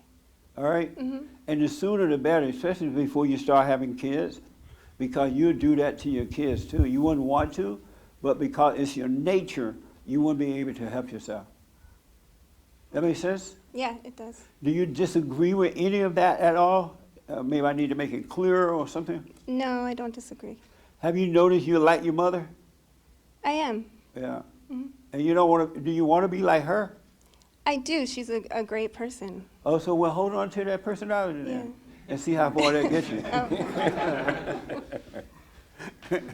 A great person does not screw up their kids. If your mother was a great person, you wouldn't have her identity. You would be you. And in the real you, there is no fear, no doubt, no worry. You only have that because you have her identity. It's not your own. So when you go to her, don't say, oh, Mom, I know you're a great person, but I'm sorry for hating you. It doesn't work that way. And I'm telling you, once that happens, once you forgive her, then you can love your mother with the right kind of love, and she will not be able to control you. Are you close to your father? I am. Mhm. And why did he protect you from her? I don't know. I'm sorry? I mean, he loves me, so he's loved you? protected me. He loves me. Right. But why did he protect you from your mother imposing her will on you? I don't know. You should. Is he still living? Mm-hmm. You should ask him, Dad, why did you protect me from Mama? And he's going to tell you, I didn't know I could handle your mama myself. I couldn't deal with her, so. And so your father loved you, it's just that he couldn't deal with your mother because he has not overcome his mother. That make sense? Mm-hmm. Do you disagree with any of that? You can tell me. No, really. I don't disagree. You don't disagree. Well, go and forgive so that God can forgive you, all right? Okay. And your whole world will be amazing. And then you won't have to harass your husband so much. Is he beta or alpha? He's not beta. He's not beta? No. Okay. Well, take him with you when you get ready to deal with your mother if Yeah. you're afraid. He should go. You'll go with her, right? Oh, for sure. Yeah, you're not afraid of her mother? No. Yeah. They're good. They're good people. No, if they were good, it would be a screwed up daughter. And I know that you want to think that, but the reality is parents are not good when they screw up their kids. Because good doesn't screw you up, it makes you better. It doesn't recreate you in its image. Like if the mother were good, your wife would be herself, created in the image of God, not her mother's image. It was easy for me because my parents are really screwed up. So Yeah. it was easy to see how they messed me up. You went to them? Yeah. Yeah. How was it when you went to your mother? Well, I had forgiven her 10 years ago. I had gotten sober from drugs and alcohol, and Yeah. and it was part of the program to do that. Oh, that reminded me of something. Okay. But it never occurred to me to forgive her. I actually just recently had done a lot of anger was still coming up Yeah. in me, stuff that I thought I had dealt with. And it keeps coming up, and I kept dealing with it. I kept praying. I kept reading the Bible. I kept praying and meditating, and it just kept coming up and Yeah. coming up and coming up. And then I heard you'd mentioned that, and I just jumped on it. Oh, no, Right that on. makes sense. And she did not take it well. She's crazy. Yeah. She asked, what did I do? What? I think I was a good mom. Of I course. said, not from where I was standing when I was a kid. Like That's she, right. yeah, it was rough. It was rough. And you dealt with your father as well? Yeah, I did. I got on the phone with him. I mean, they're in Pennsylvania, so they don't have FaceTime or anything like that, so I had to do it over the phone. They don't have FaceTime in Pennsylvania? No, they don't. Well, they have it in Pennsylvania, but they don't have it they don't themselves. have it. Yeah, they don't. I understand. And he's in his own world, so I don't think he understood what I was telling him. Yeah. So he just kind of was odd and said, "Oh yeah, great, okay, cool," and then went off about whatever he goes off about. But Well, see, that's the beauty of it. They don't have to apologize. They Yeah. don't have to admit to anything. God got it set up where you forgive them. I'm sorry for resenting you. Because human beings cannot forgive one another. I know I use the word forgive, but what it means is you are wrong for judging them. Yeah. And we cannot play God by judging our fellow man. We don't accept it as right. We see that as wrong, but we don't judge it. And so when we go and say, hey, I'm sorry for judging you, playing God, that's when God will forgive. Only God can forgive. We cannot forgive. But when we apologize for playing God, that's what the sin is. We play God. When we judge, when we have anger. And so when you do that, you're separated from God, and you're into drugs and alcohol and want to be popular and all that stuff. Because you're trying to find some peace within yourself, right? Right. And so that's why when I counsel with people, I never tell people to stop drinking, stop this and stop that. I recommend them try not, don't be all into it, be aware of it. But because that's not the root cause. The root cause of sin is playing God. So when you deal with the cause, the effect of it will just start to fall away. So we got to stop playing God. yeah, I had a question for you too, real Yes. quick. Well, it's amazing what happens too, because the clarity. There's no more incessant thinking. Yes. The anger's completely terminated, That's and right. I can feel it's never going to come back. That's like right, it's man. gone. You haven't seen anything, man. There are no words to express what you have not seen yet. Eyes have not seen, ears have not heard. It's amazing what happens. Yeah. Yeah. And you're right. Once you're born again of the Spirit of God, you cannot fall back. Yeah. It's done. It's done. It's done. That's amazing. Yeah. But go ahead, you have a question. My brother listens to CNN and believes everything that CNN reports. Yeah. My relationship with him has never been good. I had an abusive relationship. You never had a good relationship with him? No, he was always, I don't think he's ever asked me how I was doing. Yes. Abusive relationship, physically, and some other things. Is he older? Older. Okay. But he's very successful. His wife is very successful. They have a kid. She has stage 4 cancer. They don't have any relationship with God or Christ or any type of higher power. And Yeah. I love him. I don't judge him. But she just got out of surgery, went her second surgery, and it's not looking good. And they It's have amazing how they're doing so well Right. financially and all that, right? But the Right. soul is of Satan. Correct. Yeah. And he gets, whenever I begin to speak the truth or get close to the truth, he becomes enraged. Yeah. Enraged. I can't get a word in edgewise. He starts insulting me. It goes back to, I mean, it used to take me when I would try to talk to him about these things before, I would cower because it went back to him beating the living crap out of me when I was a kid in front of other people. So I would go, I don't, that doesn't happen anymore. But I'm just wondering, I have to be there for him. His wife is in a very difficult You position. have to be there for him? I feel like I do, yeah. Why? I feel a duty and an obligation. I mean, Stop being mama. yeah, Mama! yeah, Mama got to be there. Mama moved to West Hell yeah, just to be there. You don't owe them anything, man. Yeah. You try to point the right way to him, for him, so he can overcome it. He doesn't want to hear it. You're not obligated to do anything. And don't do it out of guilt. If you want to help, do it because you see it's the right thing to do, not out of obligation or guilt. correct. And I if guess he doesn't that's, want to hear the truth, he doesn't. That's right. Who fall with that? That's not love. To feel just because he's your brother, you need to be there. right. Well, I guess maybe I misspoke, but I feel like it's the right thing for him to start developing a relationship at this time. Because I don't even think he doesn't understand what's going on in the world. But how either. will you tell him if he doesn't want to hear the truth already? I don't know. So how would you be there for him? In what way? What kind of way? As far as I can see right now, there's no way, because there's no way for me to enter That's right. into the madness. That's right. There's no avenue for me to. Let him suffer and die. Yeah. Just wish him well. And don't let Satan tell you that you need to be there. You don't need to be there. He doesn't want you there. And so don't let Satan make you think just because it's your blood brother, Yeah. you need to be there. It's not true. Your spiritual brothers are those men and women who have been born again of God, not necessarily your blood brother. Yeah.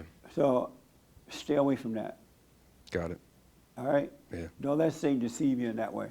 Because you'll go there to help him and he'll destroy you. Yeah, he's done that several times. I'll rest my case. Yeah. You know, you pray to God to let mama live, and God let mama live, and mama destroy you. Yeah. So you, and you like, oh Lord, I gotta go help my brother. And you, out of this false sense of love, this false guilt, and your brother end up destroying you. Because you're Yeah. dealing with evil. And evil doesn't like good. Yeah, and I get that sense when I talk. He would throw me under the bus. Yeah. To save his skin in a second. I know that in my heart. It's hard to admit, but he would. But you gotta admit it. That's why I'm telling you, when you start losing friends and things like that, they were never friends anyway. You're now seeing reality. God is letting you see who they are, and if you go and get into it anyway, you can't blame God that He didn't show you. You see that your brother he doesn't like you. Nope. He Never doesn't want has. to be around you. He doesn't want to hear the truth. So I would just protect my own family and move on. Rather, wish him well. Don't hold anything against him. Wish him well, but don't put yourself in hell with him. Got it. All right? And don't let Satan tell you that. That makes sense? Yeah, total sense. Very What do clear. you think about that advice to your wife? What's your first name? I've been talking to her about hope. Hope. What do you Yeah. think about the advice I just gave him? I totally agree with it. Oh, you do? Mhm. Oh, good. Oh yeah, she's on the. She's when we go over there, it's the same old story. Yeah. It's the same old thing. It's been going on for years and years and If years. someone don't want you around, they have a right not to want you around. It's not. People could be wrong or they could be right, and don't try to impose on them. Just make sure you don't resent him and wish him well. Yeah, I don't. That's been taken care of. Yeah. Resentment's been taken care of a while ago. Good. Well, stay away. Yeah. Okay. He knows that if he needs you, he know how to find you. All right. Yeah. Yeah. Thanks, Jesse. Okay, man. Okay. All right. Did I see you? Yes. Oh, let me take the one with the hat, and then you. And then we got the man with the hat on in church. I remember when I used to go to Baptist churches, the women wear the hats. That role has changed. Good morning. Good morning, sir. The biblical question about White History Month, and Yes. somebody said something Will you about. celebrate White History Month? Oh, also, I got a song for you. Oh, good. No, but one of the things people say is that, oh, well, every other day is White History Month, right? What other, it's the typical I day. hear that too. That's what they say. But then if you ask, is America founded on white people or whatever, then it's like, no, it's not. So I don't understand how it is every other day would be white. Like, there's They can't explain it. When I ask Exactly. them, what do you mean every other day? Did I miss something here? Exactly. They can't explain what it is. Right. Even white people say, well, every day is white history. And I'm like, Right. what is it? Did I miss something? Because I had ham hocks yesterday, and white people don't like ham hocks. Exactly. And she said something about being afraid of what people think. And I remember, before I found you and I was suffering in my own life, that I was that same way because I felt controlled by everyone around me because I wanted to please everybody. And it wasn't until I forgave and, realized that even if I wasn't an angry person, but I had anger. Yes. And so I was suppressing the anger because I wanted to please everybody around me. And then that would cause me to have that anger even more. It was like feeding it. And then once I didn't care about what anybody thought of me anymore and I was just myself, like you said, like it was revealed to see who my real friends were. Yes. Who loved me from the beginning and not just because I was controllable. And then, I wasn't suppressing that little bit of anger that I had because, controlling. God loves us enough that we have the freedom to walk off a cliff. We could do drugs. He's not controlling us, And so people that want to control you, which is mostly the Democrats, are always trying to control. Well, we don't want to go political right now. I know. All the show It's tomorrow. true. Thank you, man. Sure.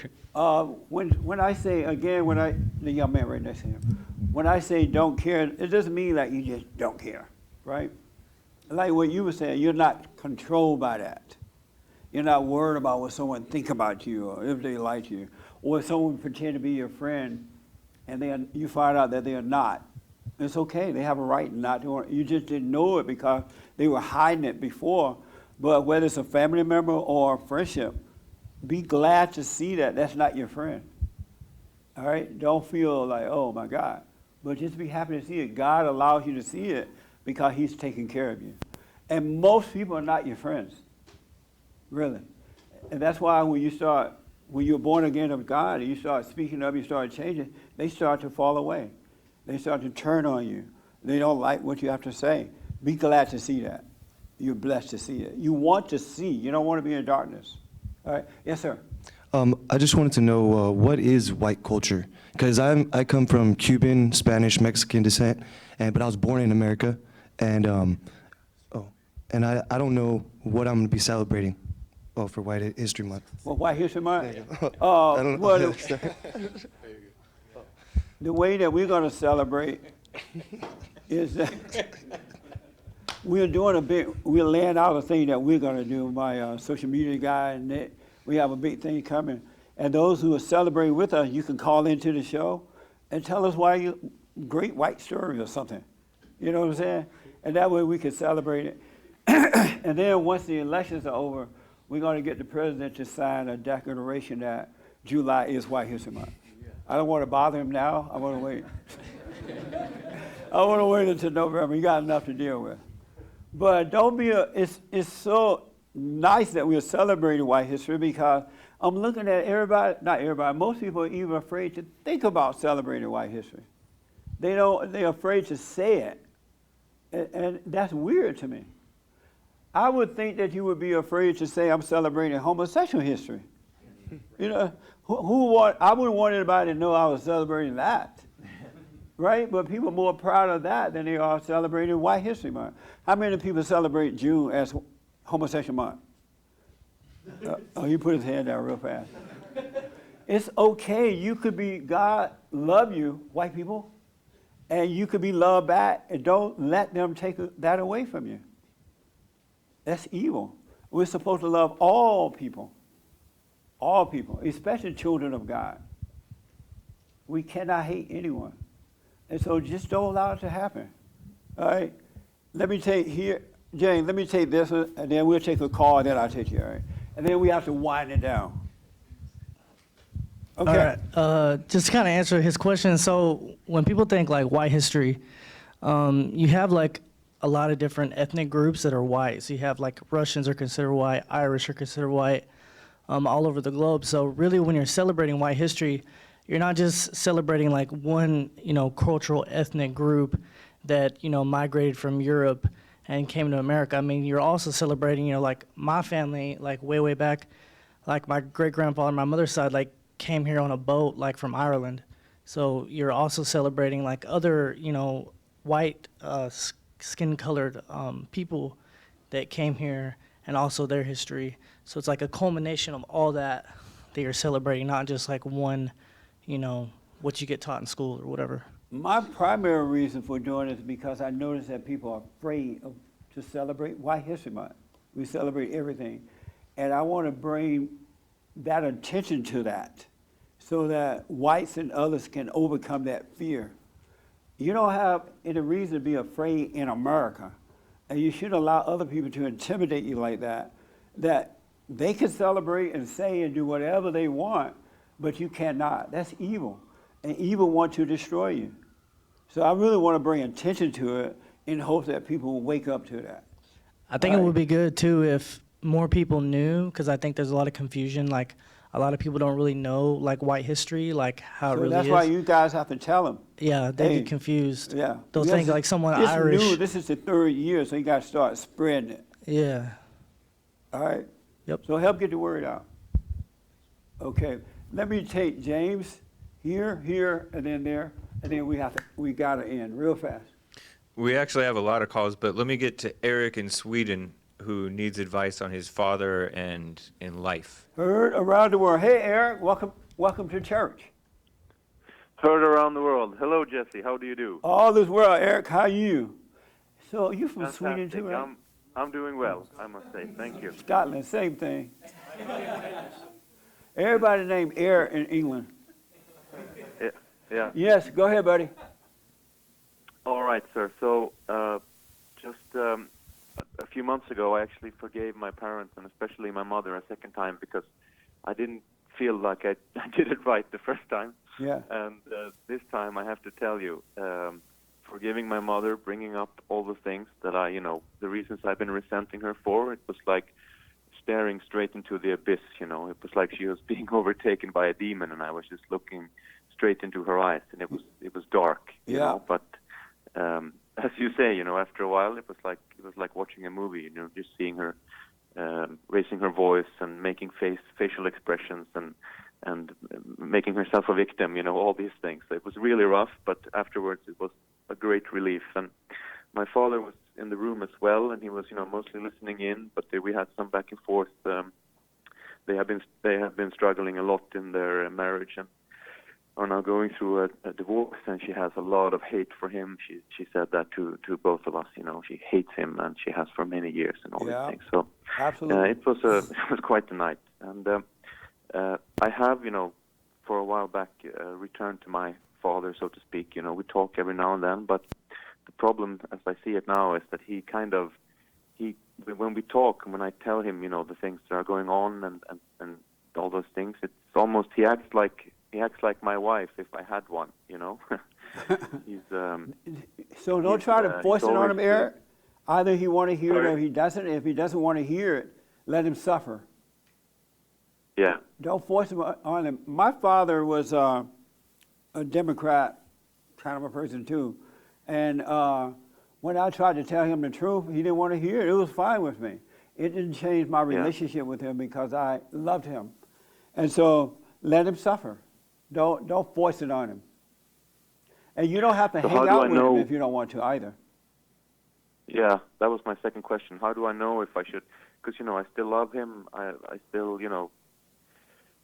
I know that he's done as good as he has been able to, and all these things. But almost every time we talk, he still manages to get on my nerves. So I'm just not sure whether I should let him go completely, or how to handle it. Should I do the silent prayer before we talk every time, or?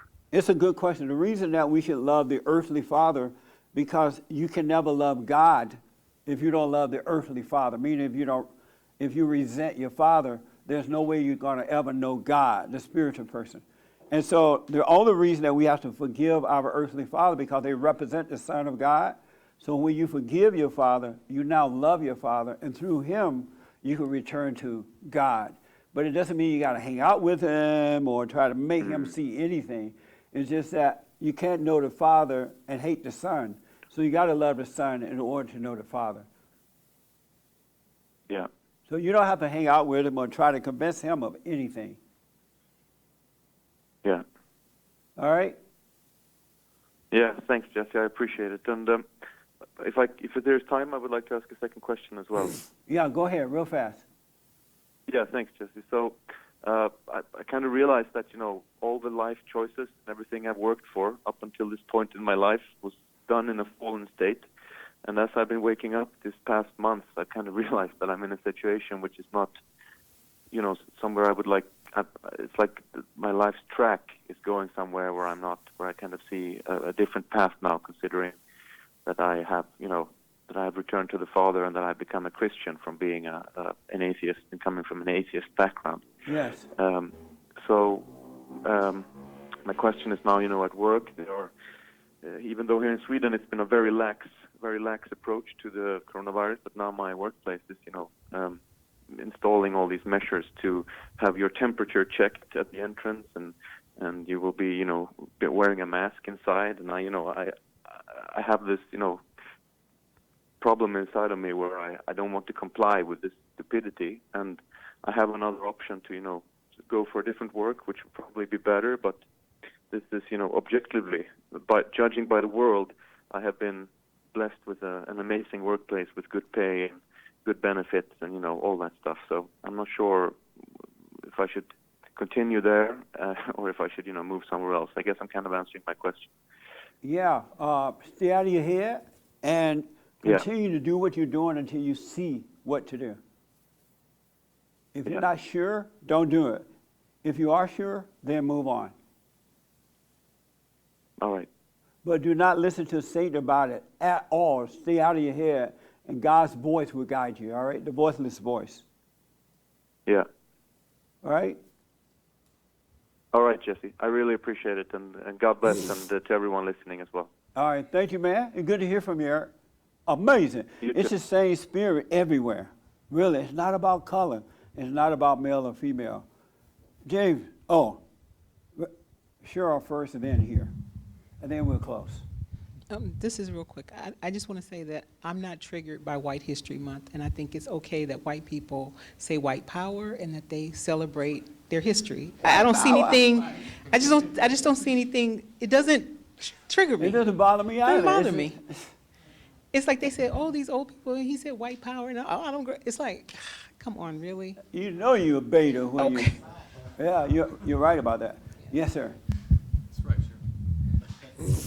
That's right. I was going to say, if you're looking for ideas on what to do for White History Month, most people in this country don't know anything about the 4th of July and the Declaration of Independence, and they don't know anything about why we celebrate Washington's birthday or Lincoln's birthday, or pretty much pick a holiday. Most people don't really know the history of the Americans, the white Americans behind those holidays. So just a review there would be a pretty good start. I'm not sure what you have in mind. But so you want to come on the show and tell us why we have the 4th of July?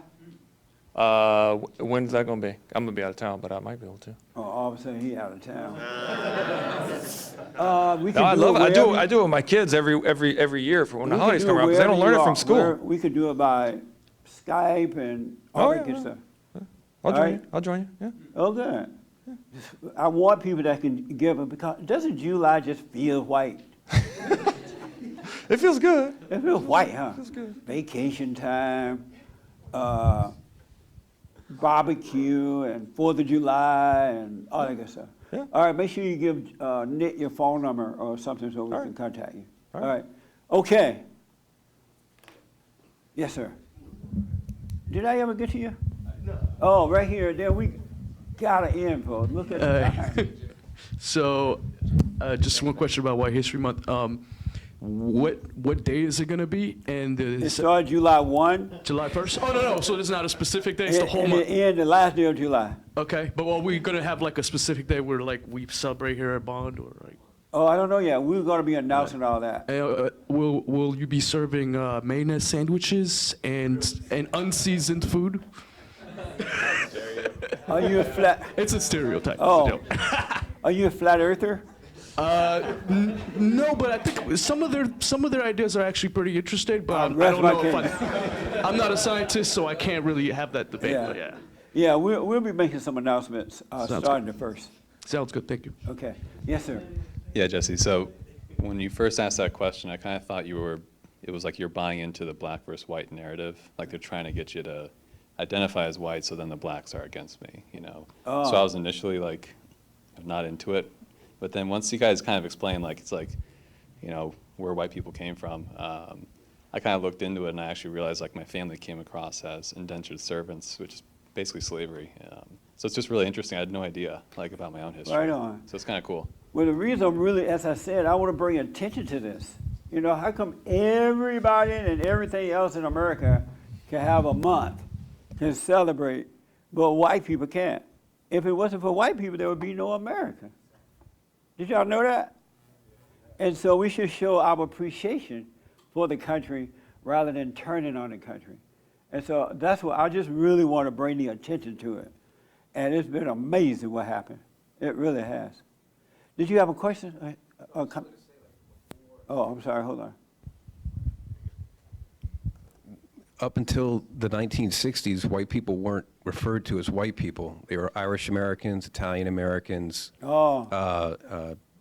Poles. It wasn't white people. That didn't happen until, I think it was like I may be wrong, but it was call like... into the show with that information. Okay. Before Yeah, we start no celebrating. one referred, there was no white people. Yeah. It was just Where your I came nationality. from, they were called cracker. Yeah. They weren't called European or white. Cracker. Yeah. The young man in the black shirt, are you going to celebrate White History with us? Oh, me? Uh-huh. Definitely. You're not afraid, right? No. Oh, okay. Amazing. How you doing? Good. How's your wife? You could ask her. How you doing? Good. Did you deal with your mother? Not yet. What are you waiting for? Well, she lives in Arkansas, so I gotta. Well, we're going to go to Arkansas soon, so that's when I plan to do it. Oh, okay. Is it scary just thinking about it? Oh yeah. When earlier you said something about Mama's scarier than Hitler, she was like, yep. Yeah. And that's abnormal. Look like we should think, wow, why am I afraid of my mother? That's abnormal. We're not supposed to be afraid of our parents. We're supposed to love our parents and they should love us, and we're not supposed to be afraid of our parents. But no one seemed to question, why am I afraid of my mother? You know what I mean? You know something's wrong if you're afraid of your mama. So once you get over it, you will love your parents in the right way. All right? So the reason I did the White History Month thing is because I want to bring attention to it before we get too far down the road. So we will be celebrating. I have a brand new biblical question. Have Nick come here for a minute, because Nick can tell me what it is. I forgot. Any other issue that anybody dealing with, or questions about spiritual things, or anything you want to ask me about? On the phones, yes. Speaking of white history, he's white. That's the hate report. Nick, what's the new biblical It's question? do you believe in perfection, and if so, what is it? Oh yeah, I noticed that millennials don't believe in professionalism. That's right there, Nick. Profession. And, yeah, the millennials like, you know what? Just do it. It doesn't have to be doing right. Just do it. I'm like, what the? And that seemed to be a common theme with millennials. And I was taught, if you don't do it right, don't do it at all. And I grew up that way, and life is good like that, right? So that's the new biblical question. Okay. Yes, sir, real fast. I want to give an attempt at answering next week's biblical question. Oh, yeah. What is the answer? Do you believe in that? No. Why not? Practice makes progress, but there is no progression, because if when you do something, you have to continually do it. There is no staying the same. You're either growing or you're either dying. So it depends on what there is. There are like standards of doing things, so they need to be done to standards, but standards could always be exceeded, or people could not meet them. Are you a millennial? 28. I rest my case. Amazing. My case is rested. Amazing. Thank you for the input. All right, I appreciate that. One more, James. One more call. Okay, but there's three. Jason in New Jersey wants relationship advice. How do I meet a woman, he asks. Jason in New Jersey. Jason, welcome to church. Hey, thank you. Thank you for having me. Yes, sir. Yeah, so I had a question. I'm looking into meeting someone. I'm a 32-year-old black male, and I'm just looking to meet somebody. What did you suggest that I go about doing that? Good question. Don't look. Don't look, just live my regular life? Yes. Okay, that makes sense. Yeah, because when you look, you're going to find the wrong one. But if you just seek the kingdom of God and just live your life, you'll find the right one will be added unto you. And she will be with you until death do you part. All right, that sounds good. Thank you. Yeah, God love you. He'll add it to you. Add her Appreciate unto it. you. All right? All right, thank you. Okay. Are they short with James? Okay, real fast, just to be fair to the callers. Paul in Arizona wants to know how to forgive dead parents. Paul. Paul, welcome to church. Yes, hi, Jesse. Hi, buddy. Hey, so my question is basically, I had some fantastic parents growing up. Then why are you and, so we were screwed very, up then? very close. I'm the last of 6 kids, and my parents have both passed away. In fact, I took care of them through their last days. What's your question here. for me real fast because They we're lived here over. with We're me, done. And so my question is, number one, what do you, is every parent supposed to be forgiven? How do you, if you don't feel they've done anything or that they were pretty good parents, how do you figure out what you're supposed to forgive them for? By getting and to then know also, yourself. if they've passed away, what do you do about that? By getting to know yourself, and it would be revealed, and then you would naturally forgive them if they've already died, if they're dead. But get to know yourself. But Okay. all, so by getting, all by of getting us to know sin. myself, I will come to understand what I need to forgive my parents for. 100%. Okay. So every parent needs to be forgiven. Yes. Okay. And I believe the Bible And then says as far as- everybody sinned. Am I right about that? We all Say that born again? in sin. And that means we were all born with screwed up parents. Okay. So by getting to know ourselves, we'll identify how our parents screwed up. and 100%. The fact that they're passed away, do I do that in a prayer, or how do I No, do that? once you understand yourself, it will help you understand them, and that understanding come from God, and that will cause you to forgive them. Okay. It'll happen naturally. And then as far as my children are concerned, I have 7 children. Amazing. And, Are you white? I wondered in Is he talking white? with them, White babies. how do you facilitate that? So what now? Repeat that. I'm sorry. In talking with my children, bringing this type of thing up, obviously wanting them to receive the same benefit as far as them knowing that about forgiving me and my wife. Is there anything that you can do to help facilitate that as far as bringing it up, talking to them, apologizing to them for the times that I've been wrong and things like that? Bring them all together and just let them know they need to forgive their mother and you so that God can forgive them. Ask them about the anger and let them be honest about it and just tell them, we're sorry, we were wrong, so that they can forgive you. Okay.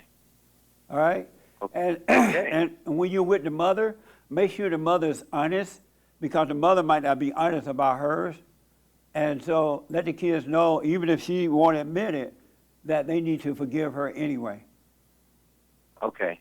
Yeah, we have tried throughout raising our children to take times to talk to them and, let them know we're not perfect and that we're trying and we're sorry for the, I try to have different times where I talk with my children one-on-one and, apologize for the different times that I've, gotten angry or upset. But see, once you apologize, you can't get angry anymore because they will forgive you, but then if you keep doing it, they'll hate you for it. Right. You have to be perfect. Okay. Are you doing the silent prayer?